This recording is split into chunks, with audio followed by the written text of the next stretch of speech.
Okay, are we live? Lets me know. Operating system changed. Welcome everyone to So Get This, and tonight I have a very special guest, Mr. Mitch Kosterman. Okay. Now I have to mute myself because it doesn't let me do it. Lets me know. Operating system changed. Welcome everyone to So Get This, and tonight I have a very special guest, Mr. Mitch. Okay, now we're done. Wow. Yeah, that's the insanity I have to put up with. It's done. Okay. The floor is yours, Mitch. How are you? I'm doing well. How are you, Jody? I'm good, thank you. We have a lot of very excited people here to see you. Oh, that's good. Am I going to see you in Jacksonville? Are you going to be there? I am. So I heard you're going to be there too. I will. What you going to be working on? Well, we got a little bit of shooting to do, and we've got we're going to premiere episode 6 of this series. But I'm going to interview Gil McKinney, and I'm going to shoot part of a bonus episode that we're shooting for the DVD. Anybody who bought the DVD is going. I've always promised that they're going to get some value-added content. Well, we've got 2 bonus episodes that we'll be adding to the DVD. That won't air with the series still. They'll be available on the DVD. Oh, that is excellent. Now, are you still able to purchase the DVD, or is it just through online now? Oh, you'll be able to purchase it forever. You'll be able to buy the DVD as soon as we get all of the merchandise front end set up. We've got a couple of things on there. Betty Black is working on that for us on our website, www.SPNFanMovie.com. And you'll see when you click on the merchandise tab, there's some stuff there, but we'll be adding some other things. We'll add the DVD. We only just this week got approval for our new logo and started making the shirts and sweatshirts and mugs and stickers and stuff. So that stuff should be available in the next week or so. Whoops, there we go. Oh, and we'll be able to buy those also through the website? Yes, that's all going to be available at the website. Yep. Oh, that's great. That's fantastic. Wow, you should get a merch table at the conventions. How could we do that? I don't know. I don't know either. Oh, I'll push that stuff aside. Nudge, nudge, wink, wink. That's right. So tell us about how the SPNFanMovie came to be. How did that happen? Well, as you know, my brother Cliff works for Jared and Jensen. He's been their bodyguard now for 9 years. And, this is the 10th year, I guess. Anyway, he's traveled all over the world with them, going to conventions, primarily in the United States for creation conventions. And he has always said to me that there's something interesting about fandom. I'd never even heard the word before. And he said that I should come and interview some of these fans. And I was busy doing other stuff, so I couldn't do it right away. And he tried to do it himself, and it wasn't working out. And finally, things worked out where I was available, and I went to shoot some of this stuff and interviewed the fans. And I found out that, yes, he was very right. There is something very special about this group of people. And then I felt like I had a compelling story to tell. So I spent the next little over 2 years, almost 2.5 years now, shooting it. I'm still shooting it. Keep coming up with more stuff to shoot. And kind of broke it down into 10 themes. And then Jason Fisher came on board, and he said, you don't have to make just a little movie. Why don't we make a series? And that way, you can take all of those themes and you can show all the good footage. You don't have to cram it all down into one 90-minute movie. You can make it into a series, and you can have 220 minutes. So that's what we did. Awesome. Now I can't hear you. There we go. Okay. I remember vaguely. I just learned how to use this mute button last week. I am a tech moron with a live stream show. It's amazing. I remember watching your panel at the last convention that you attended, and you had said that you had collected, I think, in total more than 22 hours worth of footage that you. When we were in Pasadena? No, Yeah.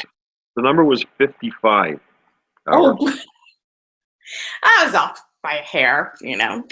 By a bit. It's a massive amount of stuff. Now, the actual interview part is probably 2/3 of that, and then 1/3 is probably what we call B-roll, like shots of the crowd, the hallway, people on stage, stuff like that. But I have probably in the neighborhood of 30 to 35 hours of interviews. I have, wow. in fact, I have 56 minutes of Jared Padalecki.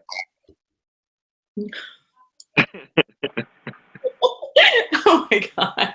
So, I mean, there's a movie right there. Yeah, just put the two of them on one movie. You mentioned that, you have another project on board that you're going to be starting in Jacksonville. Is it going to be in the same direction as the SPNFanMovie? Is this going to be an extension of, or? Well, it's going to be, we put on Vimeo, which is available to everyone now, episodes 1 through 5. In Jacksonville, we're going to premiere episode 6.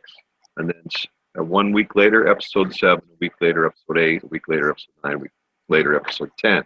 So essentially the idea was 5 before Christmas, 5 after Christmas. So the 10th episode is going to premiere in Houston at the Houston Convention on Valentine's Day. And then I have 2 simultaneous post-production teams working right now, 2 completely different editors. One is working on the series, and one is working on the feature film. And the series is aimed toward the. That's my son being loud during my live broadcast here. So. Children are meant to video bomb. Thanks.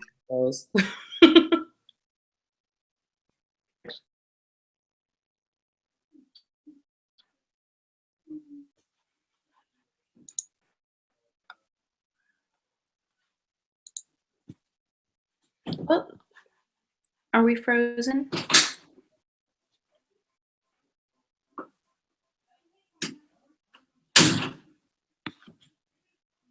I think we've frozen. Thanks. Yep, there he goes.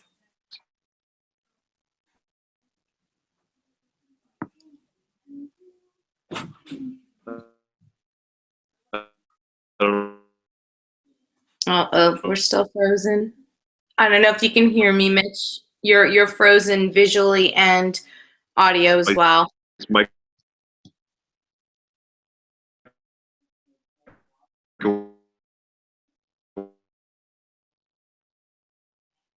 Wait. All right, I'm just gonna jump to the chat window while we're waiting for this to unfreeze. I see, Kat, you have a question. And as soon as we get Mitch unfrozen, I'll ask said question. Can you hear me?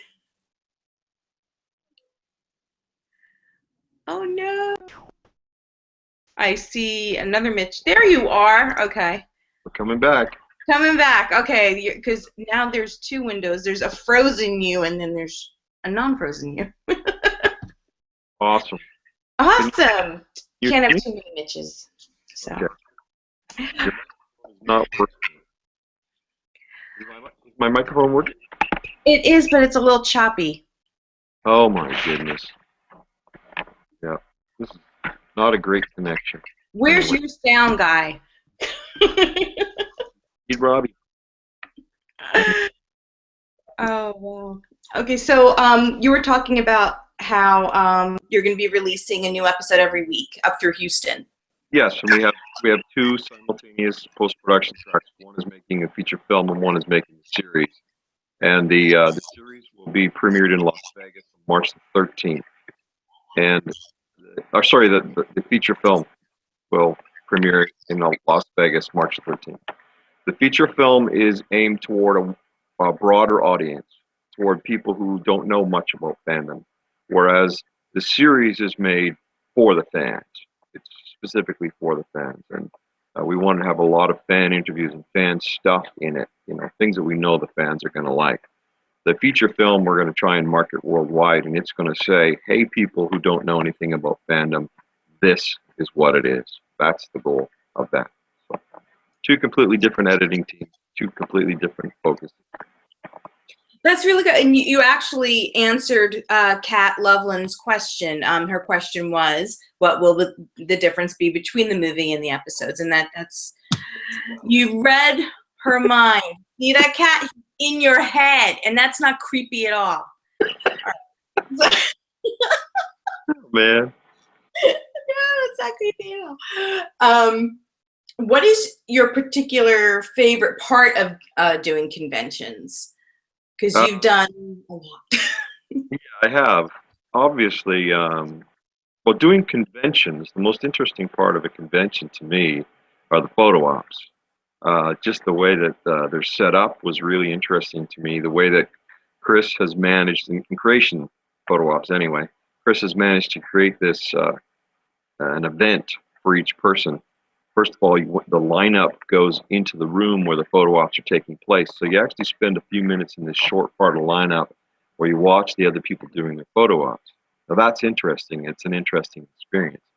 I've seen people break down in that lineup and they can't get back up. That's interesting too, to all the other people there.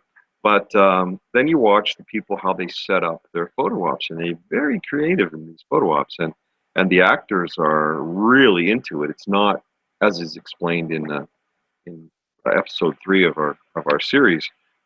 It isn't just a question of you walk up and you get your shot with the actor. There's all sorts of cool, crazy stuff going on. You know, people plan things. They bring chunks of costume. It's really cool, and I love that. And when the people come back out, they are often very emotional, having had physical contact with the actor, like Peter describes. Pretty interesting. Wait, I'm sorry, the very last thing that you said got cut off. Oh, I said when they come out, they're very emotional, like Cedar described in episode 3 there. She described her own experience. And it's interesting because she was working for me, and I said, "Do you want to get a picture?" And she said, "Oh, okay." You know, she was really casual about it. And she came out, and she was standing there, and I said, "So how was it?" She goes, "Oh, it's fine."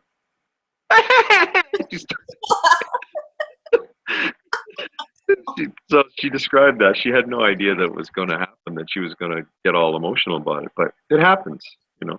So sometimes. It doesn't get old either, because the one thing I treat myself to at every convention is I do the photo ops. I just need to.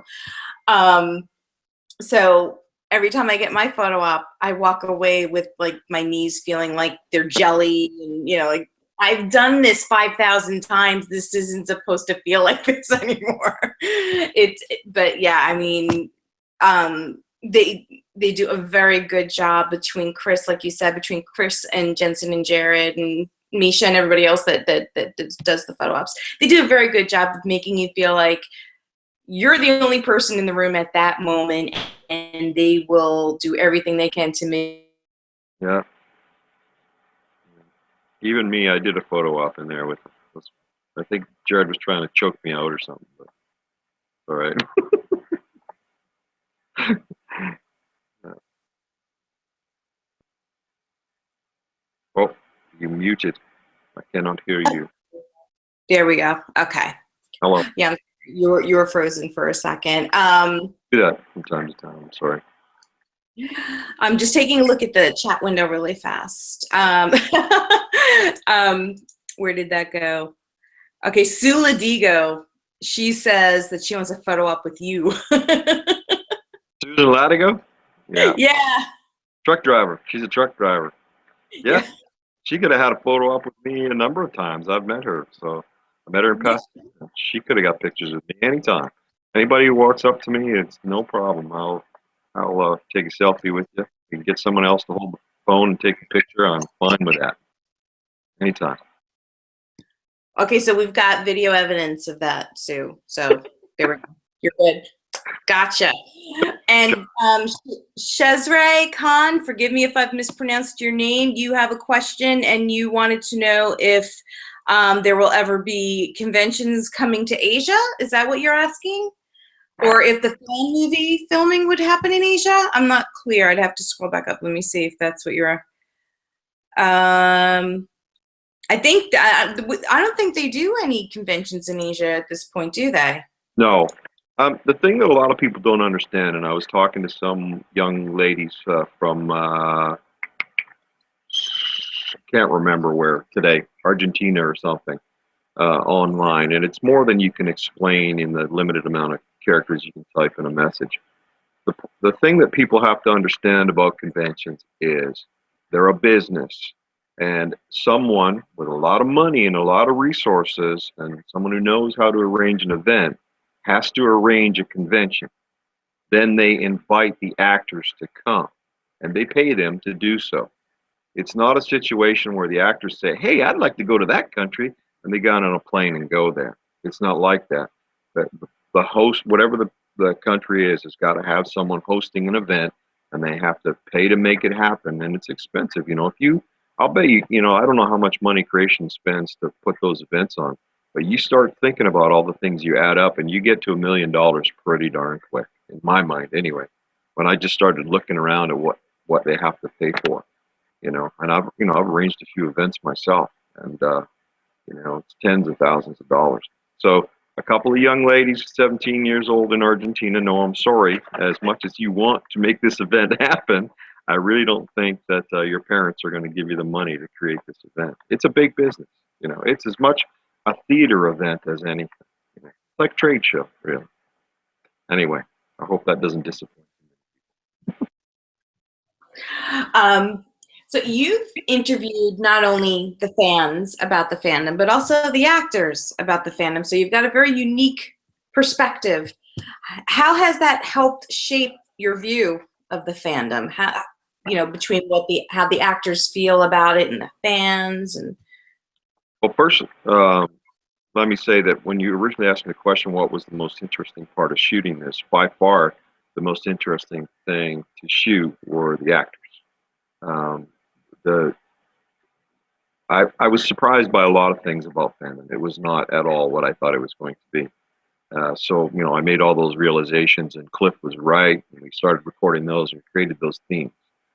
But after we got a couple of interviews with Richard and Rob and Mark Shepard and Misha, I showed 4 minutes to Warner Brothers and to Jared and Jensen, and Warner Brothers licensed part of the stuff we shot, and Jared and Jensen said, "Holy cow, we want to be involved in that." And then once Jared and Jensen had given us their interviews, every cast member wanted to be in the movie. So that was a change. You see, I was making a movie about the fans and about the conventions, and then now all of a sudden it was the actors wanted to be in the movie. So I said, okay, first one, I'll go to Hollywood and I'll rent a hotel room, and I spent quite a bit of money. And I said, any actor that wants to come and be interviewed, I'll be there. And I sent out 14 invitations, and all 14 of the actors showed up. Kim Rhodes, Jeffrey D. Morgan, Jim Beaver, Osric Chow, Matt Cohen. They all showed up, and they hung around, and they talked to each other. And that was an epiphany for me. I've been working in the film business for 30 years, and I have never seen such a nice group of people working on one show. Jared and Jensen I've known for a long time, and they're great guys, and maybe they're part of the reason why they end up with a great group of people. But to see all of those people have the same, and they describe this many times in their interviews, which is what you will see, in particular in episodes 9 and 10, they describe their loving relationship with the fans, and it is unique. Maybe now there are more situations like that with some of the newer TV shows. Maybe TV evolved in that way. I don't know. But it's certainly not something I had ever seen before in my 3 decades of working in film and television. I've worked on about 110, 120 different projects. I've never seen anything like it before, ever.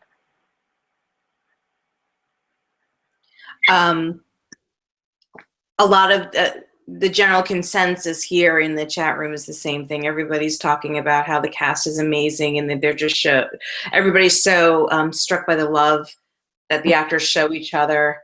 You know, when they're on stage karaoke, doing the concerts, just, you know, panels together, they crash each other's panels, and they just make everybody, it's infectious. The air just becomes this amazing blanket of positive energy whenever, you know, you watch these people interact. It's really amazing.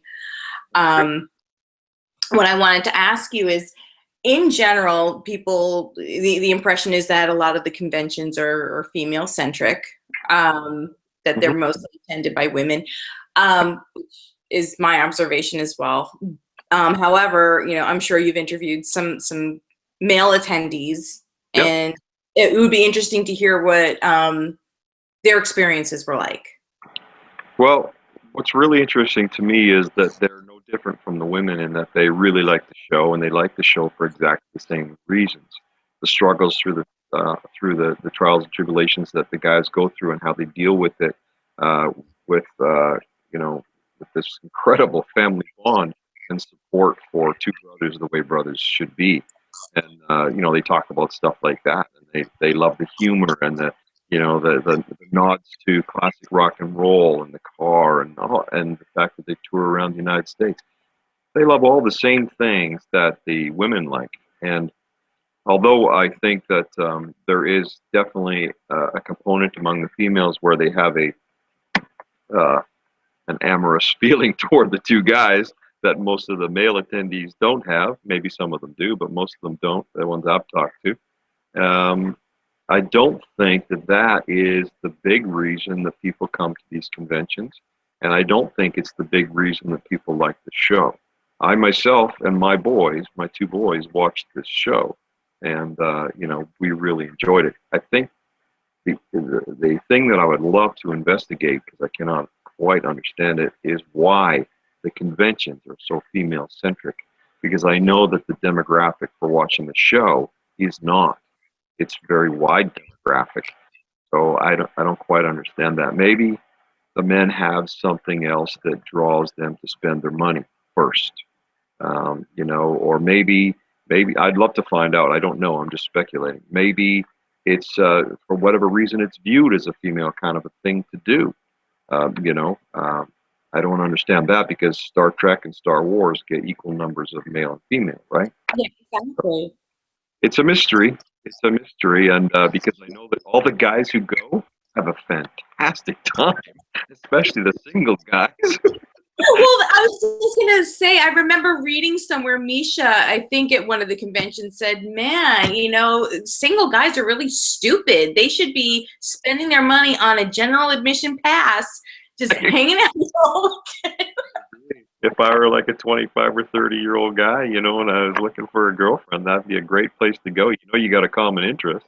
You know, they're typically going to be nice, caring, decent people, because that's what I've encountered. So, I mean, forget Plenty of Fish or whatever else you're going to do. eHarmony, go to a convention, guys. Screw eHarmony, Creation Entertainment Conventions is where it's at. That's right. Lasting connections made.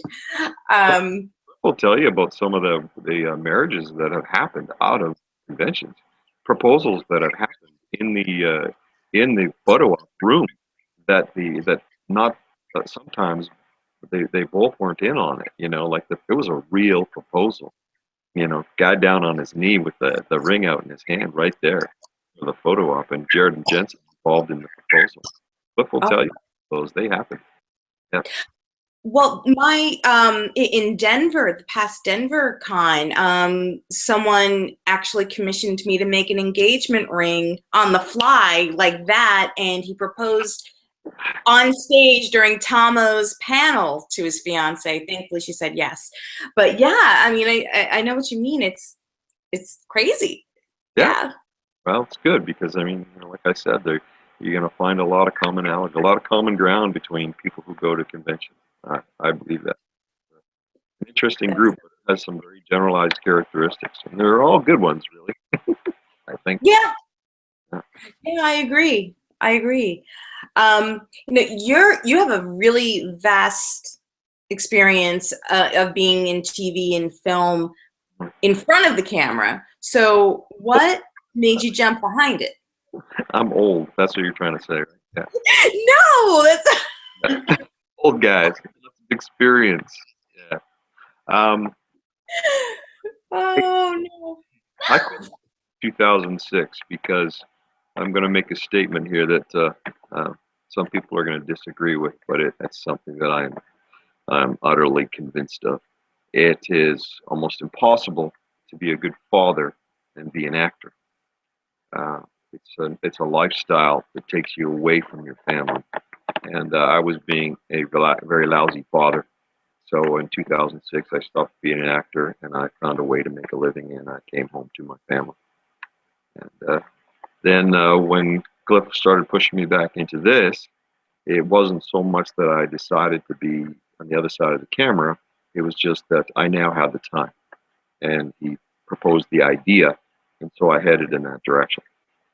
Between you and me and everyone else who's listening to this, I never wanted to go back to being an actor again because the auditioning circuit is it's a difficult and often degrading process, and I just didn't want to do it anymore. So it's tough, when you're trying to sell a product. You sell a product. You're a lady, I know. You put your heart and soul into your jewelry. Now, if someone comes up and they look at that piece of jewelry and they go, "That looks like shit," how do you feel? Okay. I fall under my table and die. Imagine yourself as an actor or a singer or a musician, particularly an actor, because it is often about how you look. You know, you're standing there and they'll be saying you're too fat, you're too skinny, you're too old, you're too ugly, you're too whatever, or you sound So they stupid. talk about you like you're not in the room, basically. The mean ones will, but the point is that you're being judged on some very personal stuff. Yeah. And it can get really hard, and you can develop a kind of a strange personality, I think, which is another thing that kind of underlines the whole phenomenon of Supernatural and those actors that are in that show. They don't demonstrate what I've typically come to see as the insecure behavior of someone who is constantly being criticized about how they look and how they talk. These are, I don't know, somehow they manage to stay very grounded. And once again, it's something that I can't explain. I can observe it and describe it to you, but I cannot explain how it evolved. So, why? Yeah, that's a word that I hear very often when describing Jensen and Jared. Grounded, Yeah. down to earth, real, human. Yes. I mean, Jetson came, first time I met him, he was at Cliff's for Thanksgiving. And, we had turkey, and he just sat there with the rest of the family. He was single at the time. And we watched off of Cliff's porch at the back as all of Cliff's dogs jumped in the pool. And it was very funny. I remember Jared. Jared would often come out and play poker with my mom and dad, my cousins and sister and stuff. It just was not at all like the actors that I had come to know. And what's interesting, and I hope everybody watches it, episode 10 is going to try to describe the various elements that make the show unique from that perspective.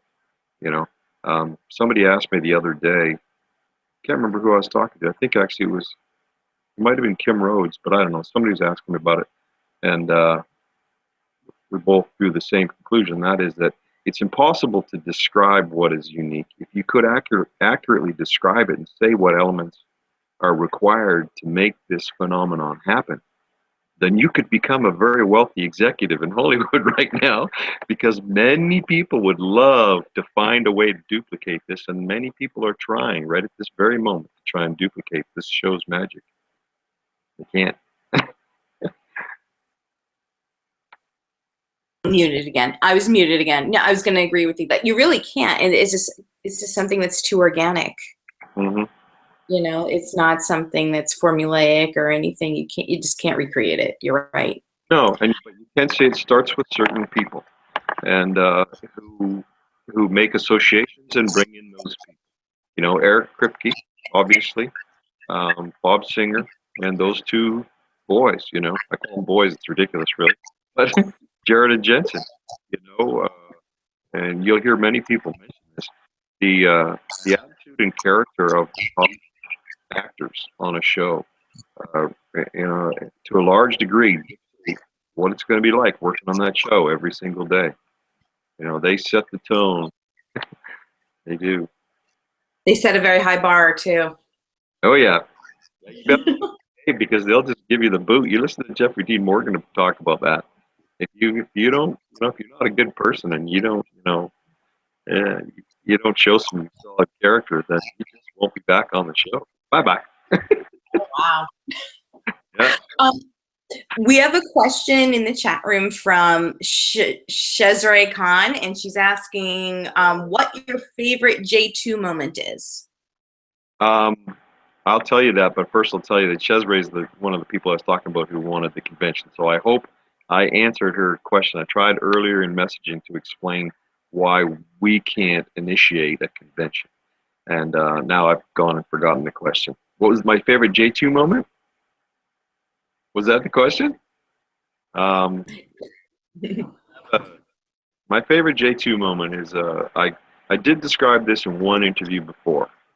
I used to coach wheelchair basketball, and there was a fella in town, a young man. He had just injured himself in a motorcycle accident, and he was staying at home smoking pot, and his dad was concerned about him. I felt that playing basketball would be a good thing for him to do. So I said to him, he said he wasn't interested in coming out. And I thought if we could get him out on the floor, we'd get him interested. And I said to him, if I can get you to meet the actors on Supernatural, will you come and play basketball for me?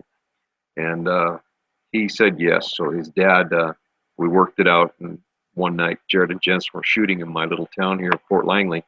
And it was raining. It was raining so hard that there was no one on the street. The water was pouring off the roof. And it was a kind of an old Western kind of a building down there by the pub.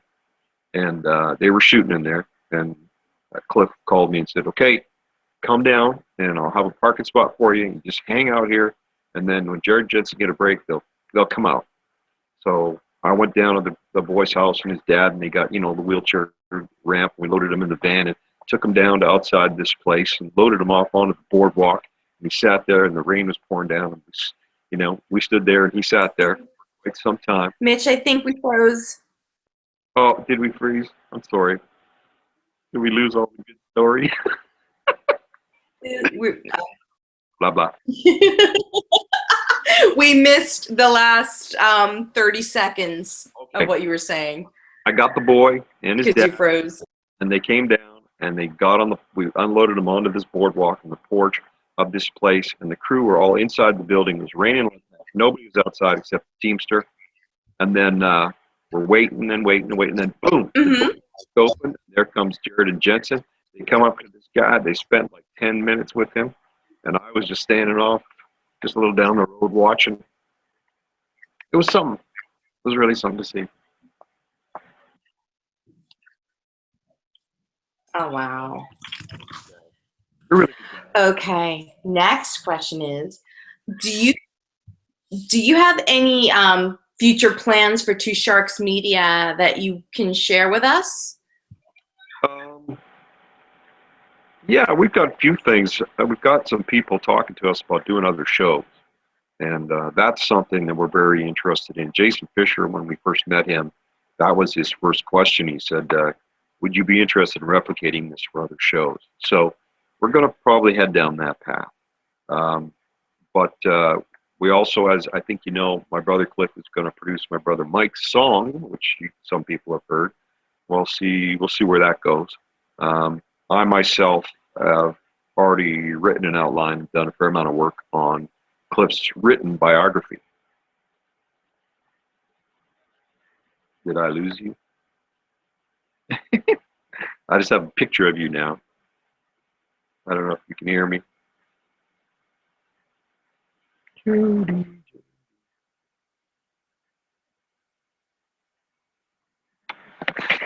Technology is crazy.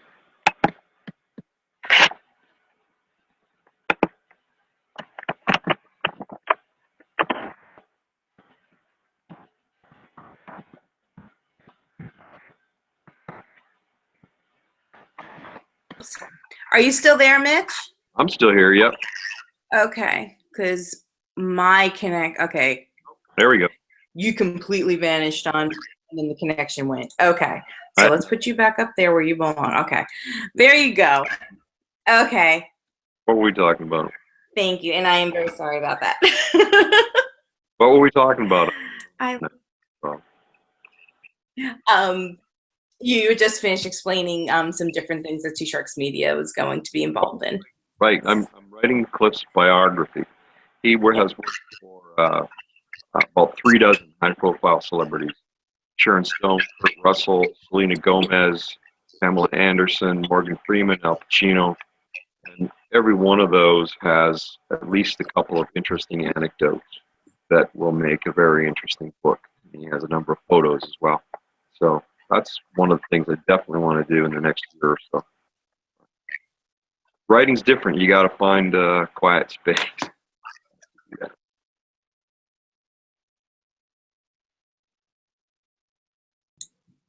Anyway.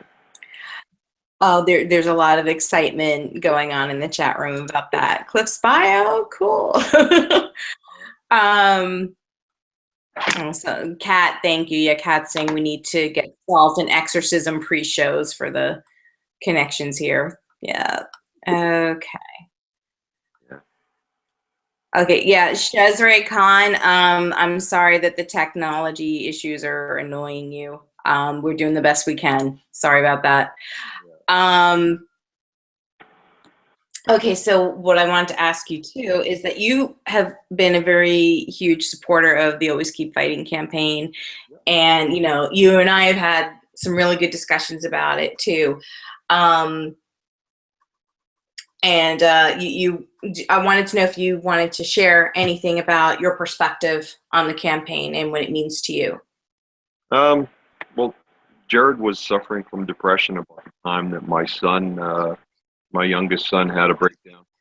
He suffers from OCD and generalized anxiety disorder. And without going into detail, that can throw your life into some turmoil. He was an overachiever. He was a national team athlete, and he just crashed one day and has not recovered.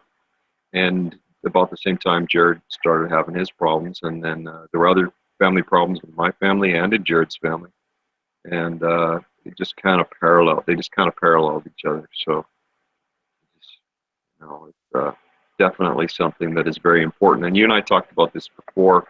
Up here in Canada, we have a thing called End the Stigma, and you know, Howie Mandel's one of the spokespeople for that. And we have some national athletes who are involved in it, and it's sponsored by Bell Media Canada.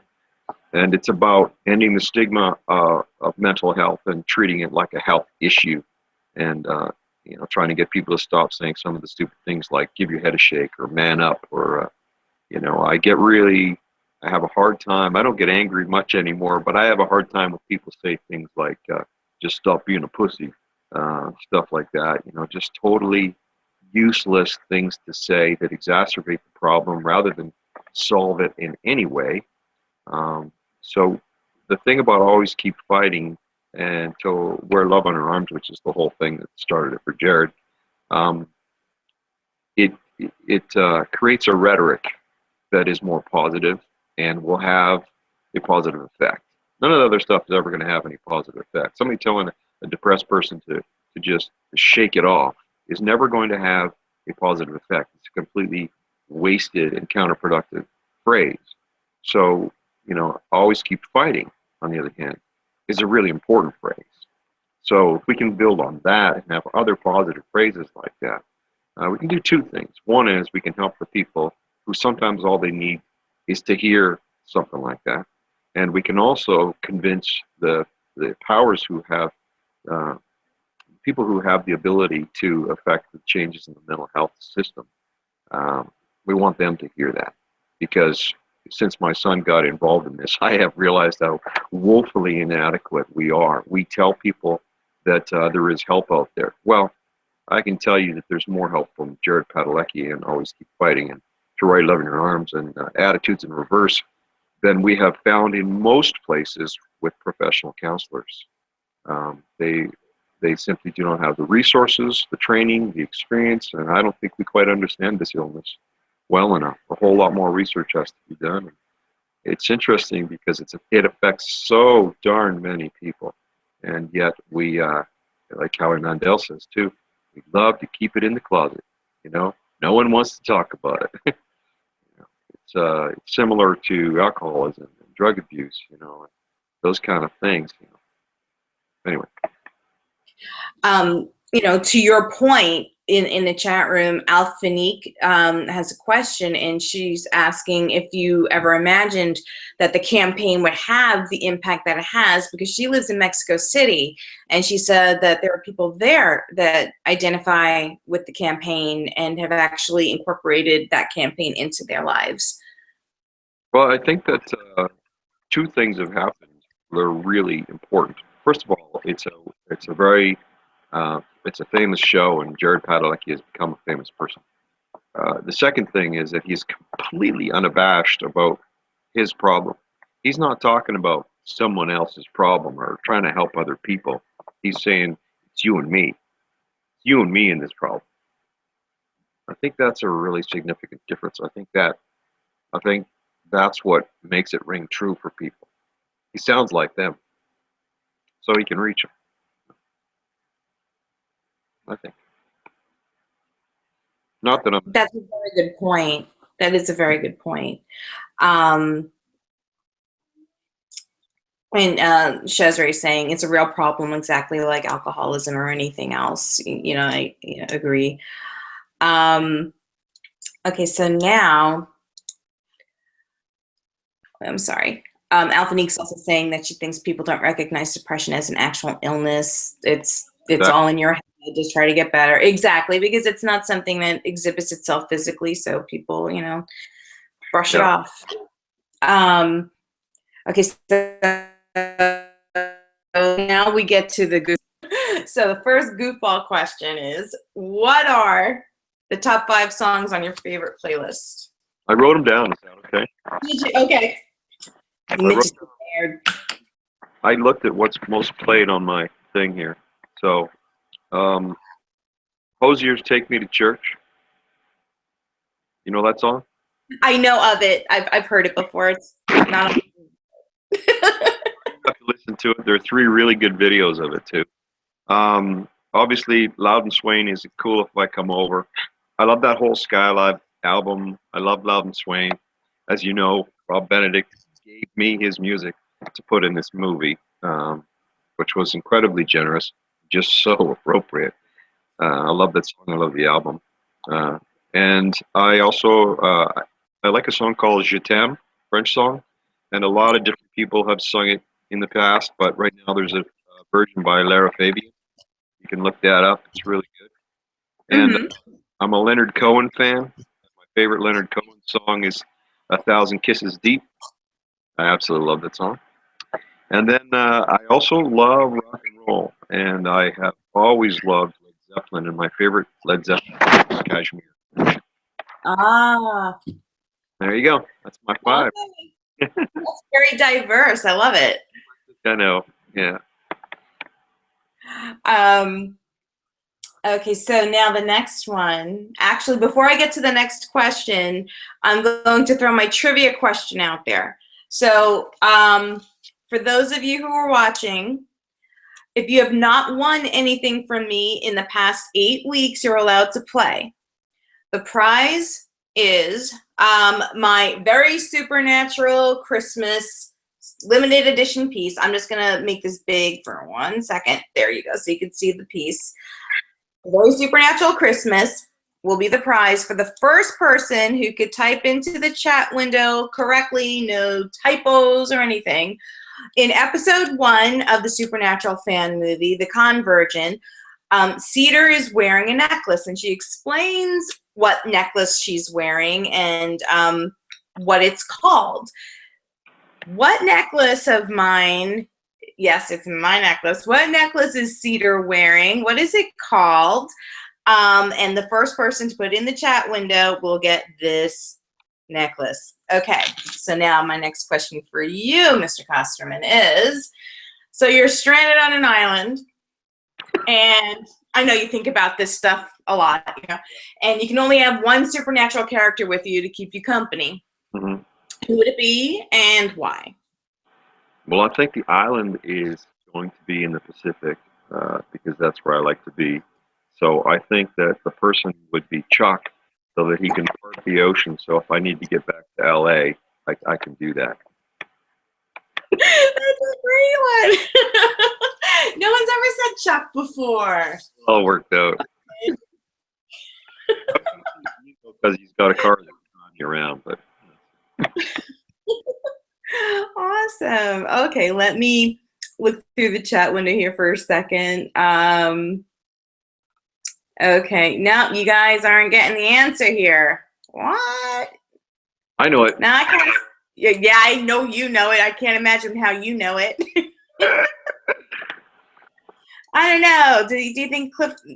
Well, I didn't say. Oh, because I'm reading a question with Cliff in it here.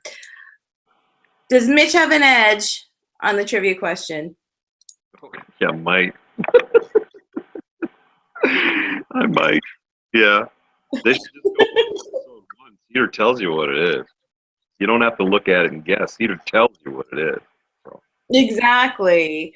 Oh, Shezre's asking me to repeat the question. The question is, in episode 1 of the Supernatural fan movie, Cedar is wearing one of my necklaces, and she explains what the necklace is.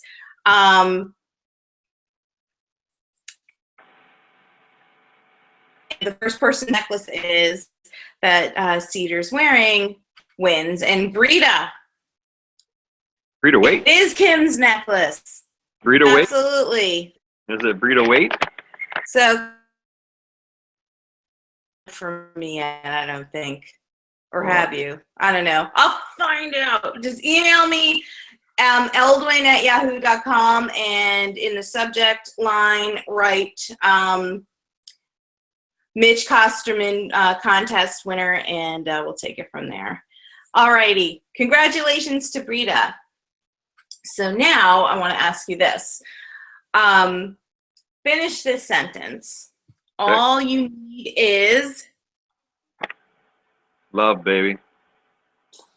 Okay. Eagles fan? That's it. Yep. All you need is love. The most interesting answer to that question, I think, was Samantha Smith. Yeah. She said cheese. Oh. Guy Fieri was pork fat, I'm sure. Yeah, you know, you're right. I agree with you. Awesome. Oh, Rogue, my buddy here, Rogue, she's asking if William Shatner is going to be God on Supernatural. Do you think he's allowed to tell you if he knows that? I can't even tell you who's working because you guys would figure stuff out. I can't even tell you who's working in town. We're not allowed to talk about who's here because y'all figure it out. Exactly. You say some person and they'll say to me, "Oh, that person's still alive." Oh, sorry. Well, it's like, you know, when do you watch The Walking Dead at all? Yeah. Okay, so you know this. Are you current with this season? No, I'm not. No, I haven't. Okay, then I'm not going to go there because I was just going to blow your entire enjoyment of that series out the window. Glad I asked. Anyway, yeah, but I mean, it's like a secret society. You know, people are, you know, when they're trying to hide storylines, people aren't even allowed out of their apartments. I heard, and they get like everything delivered. Toiletries are delivered to their apartments. Yeah, Kat saying, yes, we're too clever of a fandom. That's true. That's very, very true. And there's speculation that William Shatner is going to be Crowley's father. Hmm. I wonder how Ruth feels about that. Yeah. Interesting. Yeah. Wow. So I'd like Gilbert Godfrey to be his father. I think that would be better. could you imagine? I would love something like that. I think it would be so funny. Yeah. That's a dream. That needs to happen. I think Jared and Jensen would just react naturally, like, "Is this guy for real?" Great. I totally off topic, but you brought up Gilbert Gottfried. Did you ever see his? If you look on YouTube, Gilbert Gottfried reading 50 Shades of Grey. Oh yeah, yeah, yeah. I cried. I was. Oh boy. Okay, so now Gilbert Gottfried. That's never gonna leave my head. That's gotta happen. Yeah. So what other gems can you bestow upon us? So who else would be your dream cast for Supernatural? Who else would you want on there? Oh, I don't know. I think they could, they could invite pretty much anybody. And the most interesting thing for me, they don't do this enough in television, is when people come and they play against their public persona. You have, someone plays a television character and they kind of get identified with that character. I think it's interesting when they come and play something completely different. You kind of see it, in skit shows like Saturday Night Live and stuff. They play crazy stuff, really crazy stuff. I mean, one of my favorite things I ever saw was Justin Timberlake dressed as the beer bottle or whatever it was in front of that place on Saturday Night Live. I don't know. I'm going. Oh, I think I know which one you're talking about. Yeah, I mean, that's what I think is fun, but I'm not so sure that the fans want to see that. I'm not sure because I think they like to see, the two guys struggle with something and then demonstrate solid family bond, somehow vanquish some horrible person. So I guess we should bring Booger back and they should beat him to death with some meat tenderizing mallets or something. I don't know. Yeah. There you go. He's described to me himself how how conflicted people are when they meet him because they like him from other stuff and they appreciate him as an actor. They absolutely hate him for his character in Supernatural. So he says they're always a little kind of cautious when they come up and meet him. Oh, that's so funny. I mean, that just means he does a very good job. Exactly. That's right. He does really well.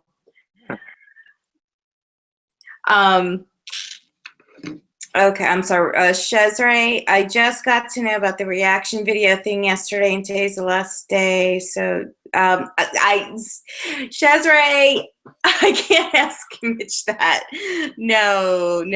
As Kat is saying, tweet him directly, and he can answer that for you. Okay, let's see if we have any other questions going on in here. Guys, we just have a couple minutes left, so this is your time to ask your questions. Natalie,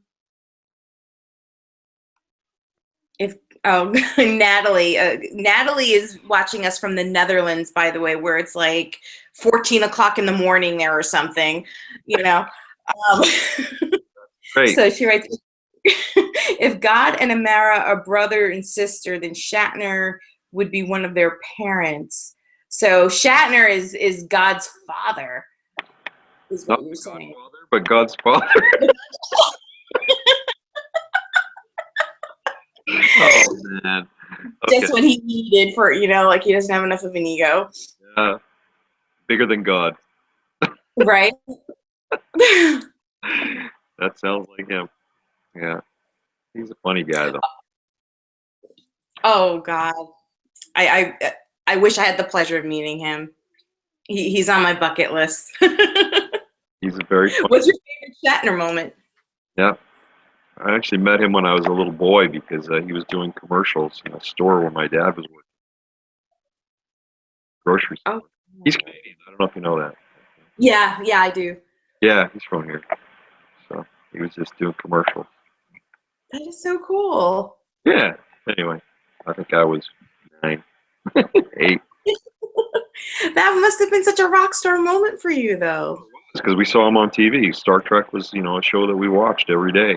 Every day it was on. Oh, wow. Sure. Oh, Brita has a question for you, and she's asking, how will the screenings in BC and LA be different from the premiere in Vegas? They're going to be a big party. Um, and we actually have two levels of that. One is the cocktail party, which is going to go on for a long time, too. But we also have a VIP option. And really, it's probably better to talk to Taylor Hayden about it. Taylor Dryden, sorry, because she's setting it up. And Jason Fisher was behind it all. But the VIP thing is going to involve a dinner and traveling in a limousine bus and doing a bunch of other things. We got a lot of things planned, and we've also got some guests from the cast and crew that are going to come and join us at the party and be able to ask questions with them and hang out with them. It should be a really great event. The the thing at the premiere at the convention, of course, is going to be something that convention goers will go to. So not quite as private an affair. Wow, that sounds like fun. I really hope that happens for, that we can get to those. Yeah, that's for sure. Okay, so Gothic Phantom Zero is asking if what is your take on Fan Art 83? What is that? I'm not sure. Gothic, can you explain what you mean by Fan Art 83? I don't know what that means. Oh, okay, Brita's gonna make it to the BC one. Groovy. Hope I can. Yeah.